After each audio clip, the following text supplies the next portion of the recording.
So hi guys, it's me again, and now I will show you the following activities that we have encountered in chapter 2, configuring a network operating system. So first, as you can see, activity access methods. So instructions: select the most appropriate cases method for each scenario. So number one, you are in the equipment room with a new switch that needs to be configured. So I think it will fall into console. So because as the sentence say, you're in the equipment room, so you can use a special cable. So by default, um, console, according to my initial knowledge about console, so console use a special cable. By default, conveys the device startup, debugging, and error messages. Does not require active networking services. Yan yun daw pag console. So I think it is this one will fall to console. So your manager gives you a special cable and tells you to use it to configure the switch.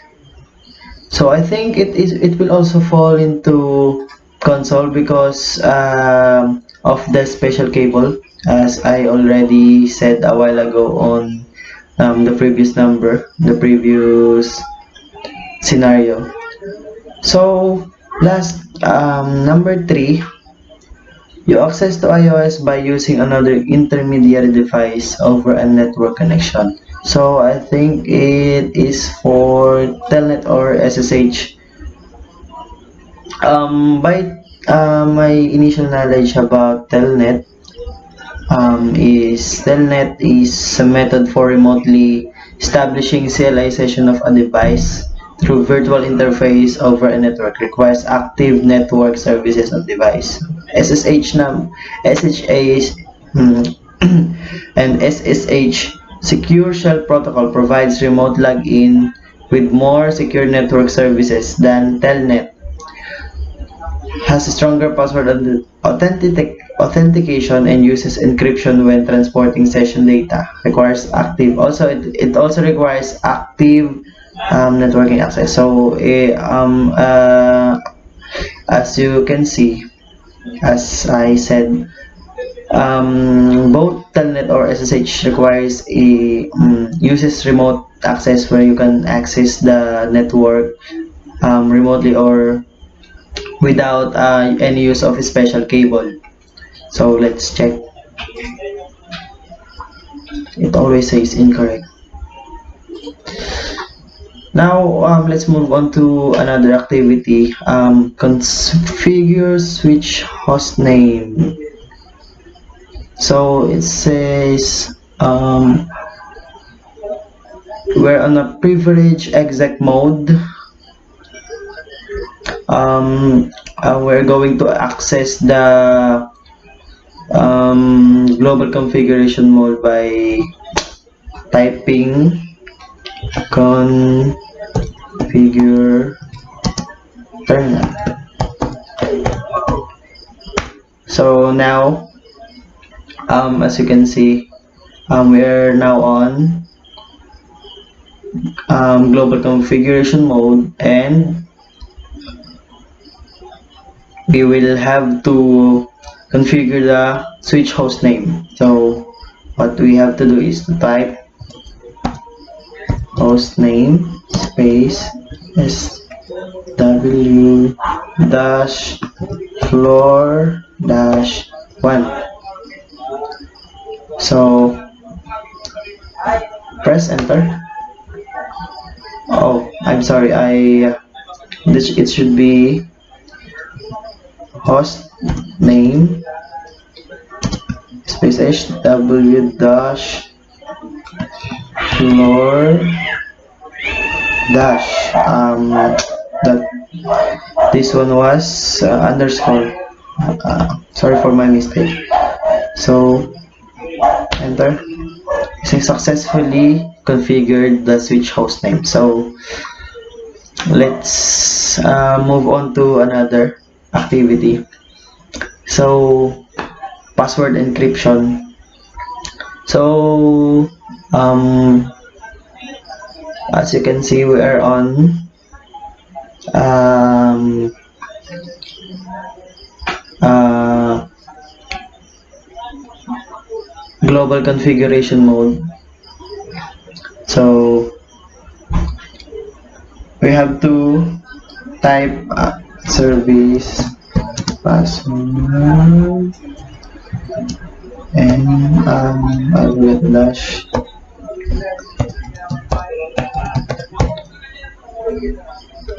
and it says we have to exit global configuration mode and view the running configuration. So we have to type exit, and as well as you can see, we are now on user exec mode, and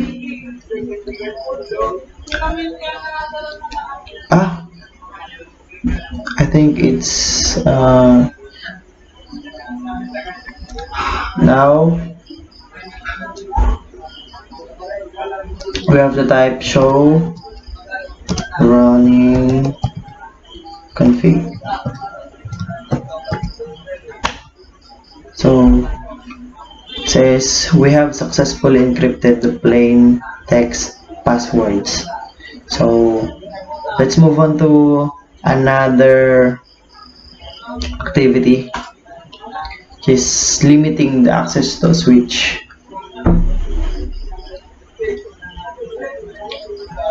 So first we have to encrypt all the passwords, secure the privilege exec access, secure the console access, and lastly secure the VTY access. So first we have type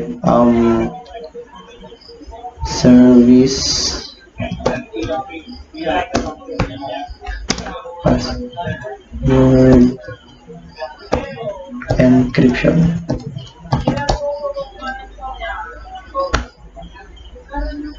What do I have?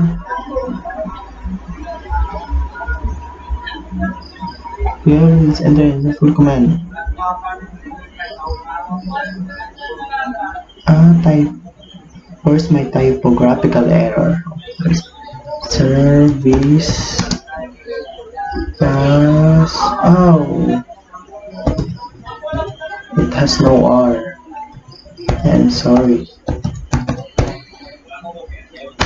So now we have to secure the privilege exec access with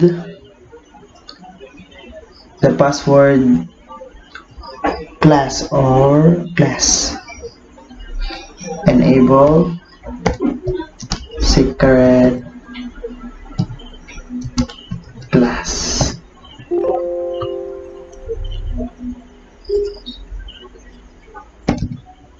I'm running out of battery. So enter.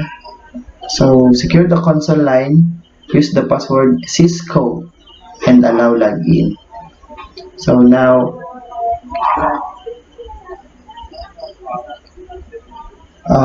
we have to type line console 0, then password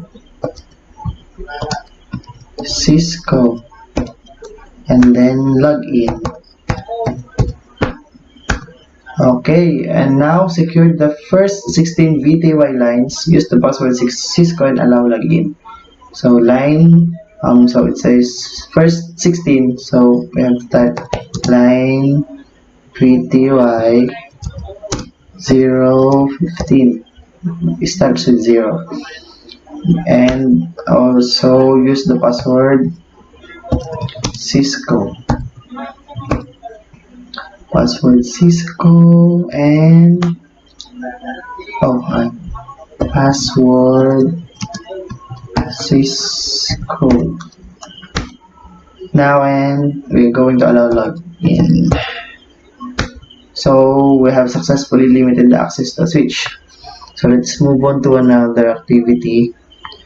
IP verifying Windows PC IP configuration. So so it says PCs typically have default to using DHCP for automatic IPv4 address configuration. So now let's try to enter the command to display IP configuration on a Windows PC. So we just have to type IP config, and so we can clearly see the Windows IP configuration. So it says you have successfully displayed the IP configuration on a Windows PC. So now let's move on to our last activity, which is configure a switch virtual interface. So we have to enter interface configuration mode for VLAN 1. Configure the IP4 address as 192.168.10.2 and then subnet mask as 255.255.255.0 and enable the interface. So um, we have to type interface VLAN 1 and then IP address 192.168.10.2 and then the subnet mask was 255.255.0. Then no have to enable, so shut down. So it says interface VLAN 1 change state to up. So it says you have successfully configured the switch virtual interface for VLAN 1. So that's all for today's video for activities in chapter 2, and thank you for watching.